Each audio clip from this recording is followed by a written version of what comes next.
Hey everyone! Welcome to The Young and the Restless. I'm Jane, and I'm so excited to have you here. If you love Young and the Restless, then you're in the right place. Make sure to hit that subscribe button and turn on notifications so you never miss a video. Alright, let's dive right in.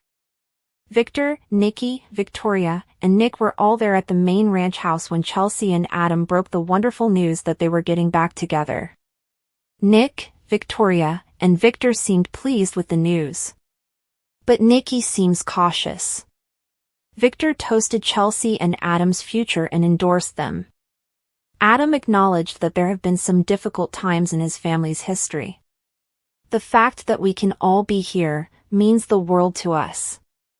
Adam went on to say that Chelsea and he are meant to be together, not just for Connor but also for themselves. Chelsea expressed gratitude to Nikki for allowing her and Adam to start over in her former house. Victor added that Adam and Chelsea will also live on the remodeled ranch.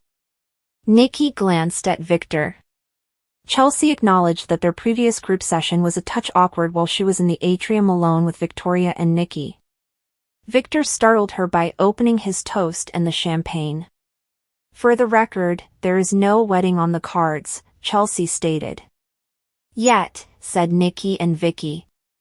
Chelsea revealed to Nikki and Victoria that the first thing she asked herself while considering getting back together with Adam was whether or not she could trust this. She went on to say that she needed to believe in her emotions. Adam's strengths at Newman Media were highlighted by Chelsea. She appreciated what he'd done at work, Nikki had to admit. Chelsea pleaded with Nikki to let him know that. She thought Adam's life had been prioritized because of Connor's OCD. Her words were, "I can see that, for your sake and for Connor's, I hope you're right," Nikki said encouragingly. The Newman men conversed among themselves in the meantime. Any plans for Nick and Sharon to get back together were sidestepped. He told Adam to keep out of his personal affairs and claimed to be content with his life with Christian. Chelsea and the Newmans gathered back in the living room. Adam expressed his happiness at being given another opportunity to raise Connor. He gave all the credit for their son to Connor's mother. Adam expressed gratitude to Nick for parenting Christian, his second son. Adam remarked, "Here is to the Newmans," they clinked their glasses together. Victor and Nikki later discussed the future of Adam and Chelsea alone. A reserved Nikki wasn't sure how many good intentions and toasts could make a difference. Chelsea and Adam went back to their house. The irony that Victor ended up being their biggest fan was noted by Chelsea. Nick expressed his happiness for Adam and Chelsea to Vicky at Crimson Lights. According to Vicky, she liked Chelsea. It would take time, Nick acknowledged. This is their desire. Why resist it? Nick gave a shrug. He and Vicky toasted Adam and Chelsea with their coffee drinks. Chance informed Tracy and Jack on the patio of the coffee shop that while they had a point with all the information they knew about Alan, he still required more work.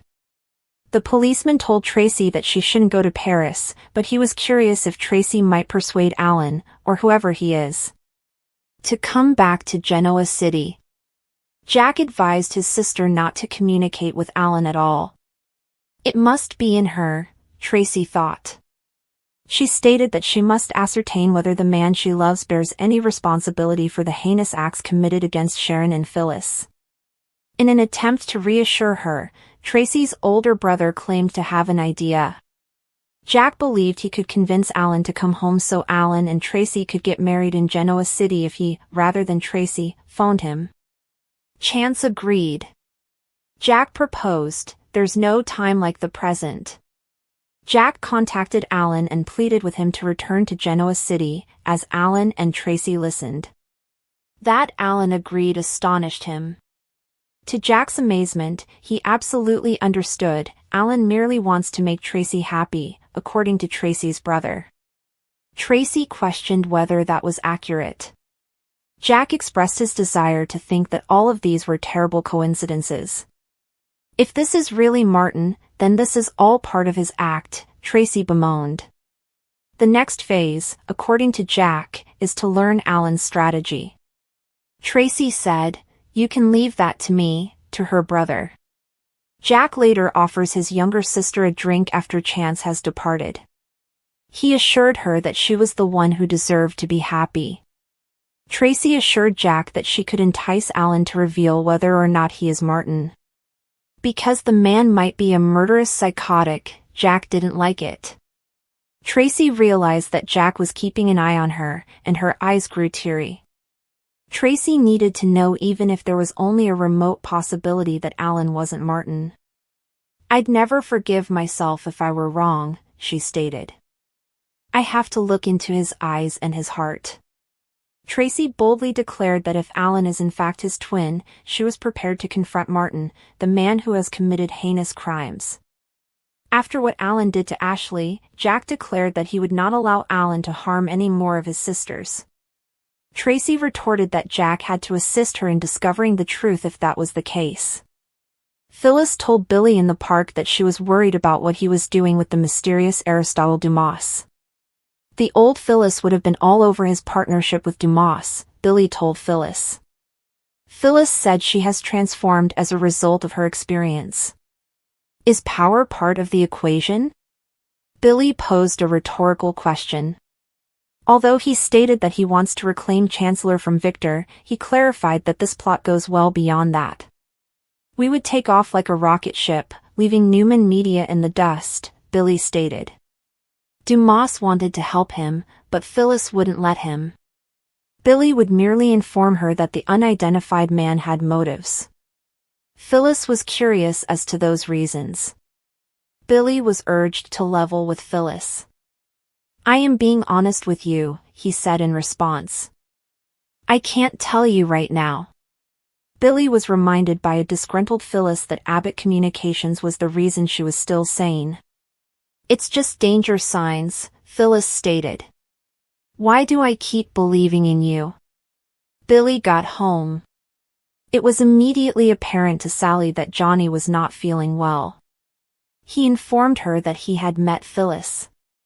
Sally persisted in her questions until Billy revealed the truth.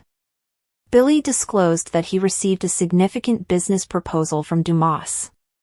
Sally asked why Billy would be bothered by that. Billy was unable to comprehend Sally's reluctance.